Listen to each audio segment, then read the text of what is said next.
Bonjour à vous.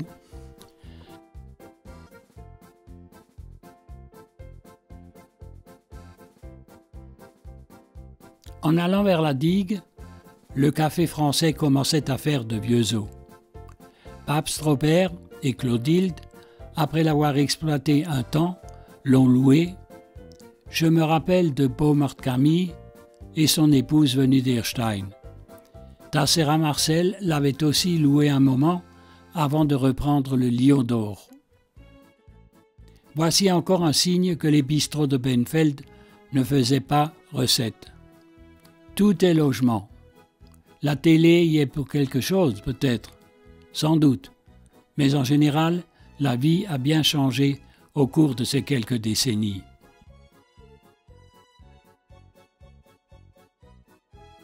Si je vous présente cette photo, je suis certain que bien peu sauront la situer, sauf ceux qui connaissent la rue du Docteur Sifferman. Oui, c'est Jeanne d'Arc, en face du cercle catholique. Autant des activités pratiquées dans le cercle, surtout par la Laurentia, le bistrot marchait fort. Il appartenait à un certain Arbogast Louis, qu'il a ensuite loué puis vendu. Voici le bâtiment actuel. On voit bien où se situait la porte d'entrée au centre.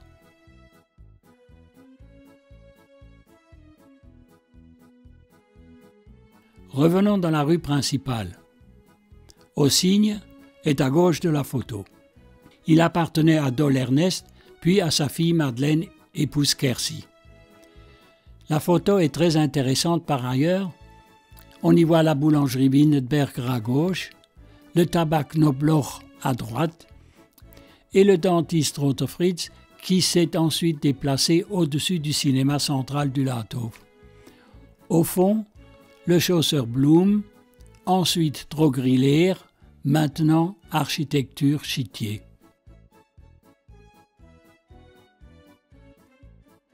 Dans cette vue, ne reconnaît-on pas un certain kaiserlicher Stil?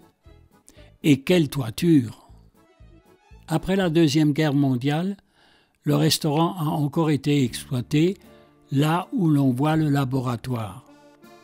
Les anciennes maisons ayant été détruites, c'est sous forme de complexes qu'elles ont été réédifiées. Le cachet n'est évidemment plus le même. À gauche, le restaurant Windetberger au bœuf, situé dans l'alignement avec le cygne. On parle aussi du Finstere Gassel à l'époque, mais je ne sais pas où il se situe. C'est dans le coin, mais qui connaît l'endroit?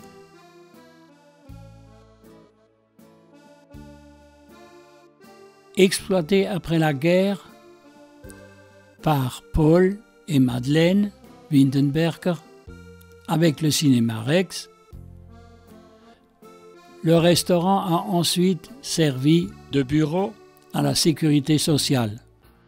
Par contre, le cinéma Rex est maintenu grâce aux efforts d'un groupe de bénévoles. Rien de comparable avec les salles combles, avec les films Ben-Hur ou les 10 commandements. Sous la salle, après la guerre, Paul Windetberger construisait de grandes cuves à fioul. Là aussi, pour le fioul, actuellement, le changement est annoncé. Là, c'est Emil Johner, restaurateur et boucher. Moi, je l'ai connu sous le nom de Champion. Oui, avec un B, pas un P. Mais il le méritait car il était restaurateur et boulanger. Le petit magasin de Boulange est à gauche du restaurant. Et derrière les 3 fenêtres suivantes, la famille Walter tenait une petite épicerie. Le restaurant a été repris ensuite par Champion Elisa, épouse de Thielen Jean-Paul, ferblantier. Actuellement, il est PMU chez Hami.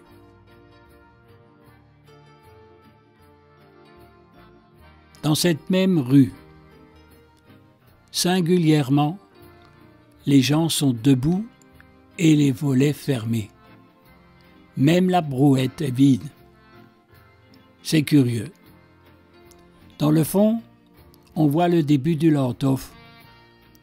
Si vous suivez bien, vous vous rendrez compte que cette route du Rhin, depuis 1945 rue du 1er décembre en souvenir de notre libération, ne compte pas moins de 4 bistrots. Il y a donc en premier Champion, maintenant chez Ami. Le boulanger actuel s'appelle Pfeiffer.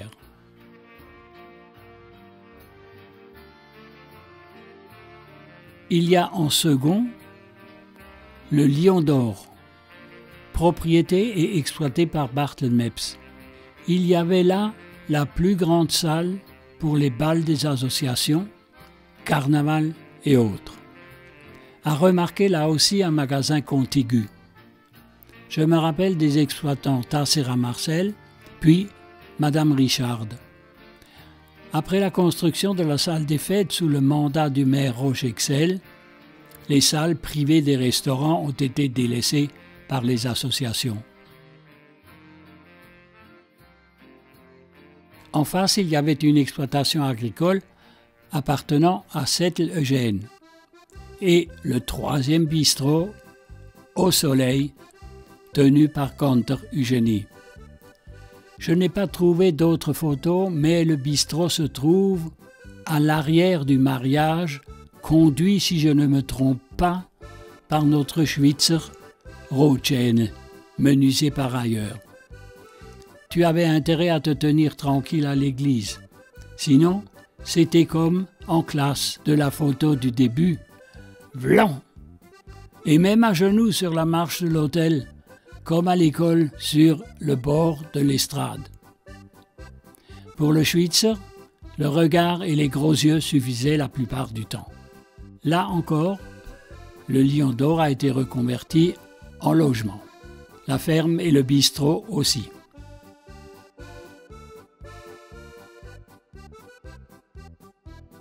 Le quatrième bistrot de la rue, c'est la Maison Rouge, appartenant à Ernest et Charlotte Hegi.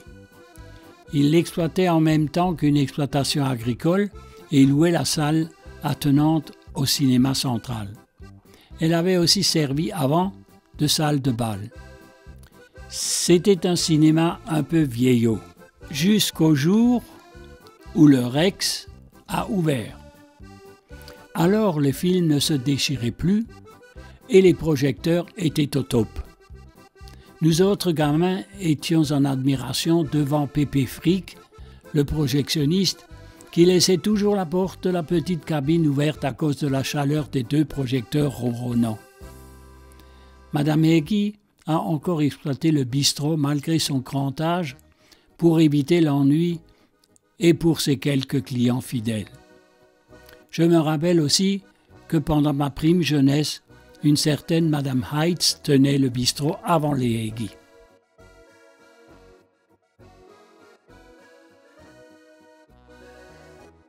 La vignette nous amène vers la sortie de la ville. Personne ne se souvient de Sievert Anselme, mais de Yael François et de son fils Philippe, qui exploitent le restaurant actuellement. Cette maisonnette, en face du restaurant, est le poste de police municipale depuis peu. Mais elle était dans le temps équipée d'une bascule permettant de peser ceux qui entraient ou sortaient de la ville. Je parle des grosses charges. Les abattoirs étaient en côté, aujourd'hui ateliers municipaux. Malheureusement, un incendie a détruit une partie de la vignette, cuisine et toiture. Après une longue attente, remise en état, la vignette a été réouverte par Philippe Yael.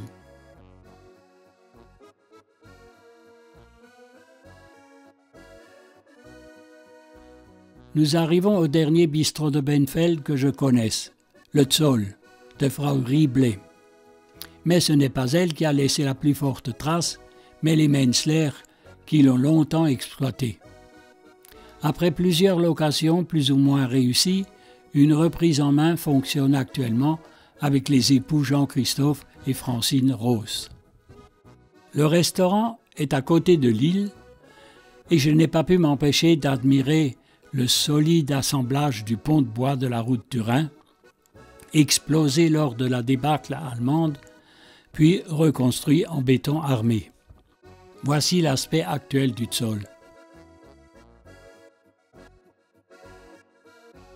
Pour fournir les boissons à toutes ces entreprises, il y avait la maison Gsell et Fils. Tout le complexe a été équipé en logement aujourd'hui. Il est situé tout près de la gare.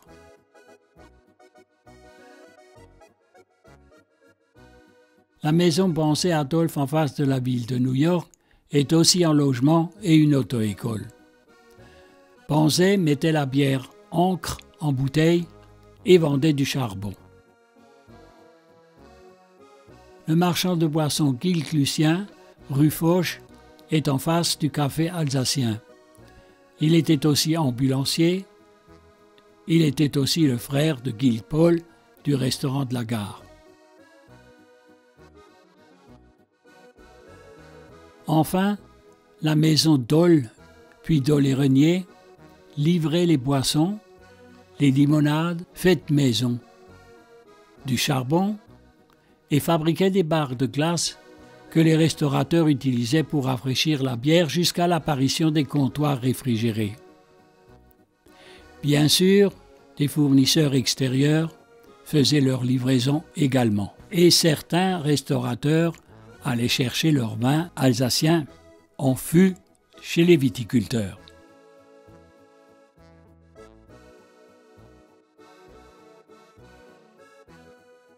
Cette photo n'a pas de rapport direct avec mes bistrots, mais elle marque un tournant, celui de la fin de l'oppression allemande, mais aussi celui du début d'une dynamique nouvelle qui, malgré la disparition de la majorité de nos bistrots, lieu de convivialité, nous a fait traverser quelques décennies de bien-être et d'expansion.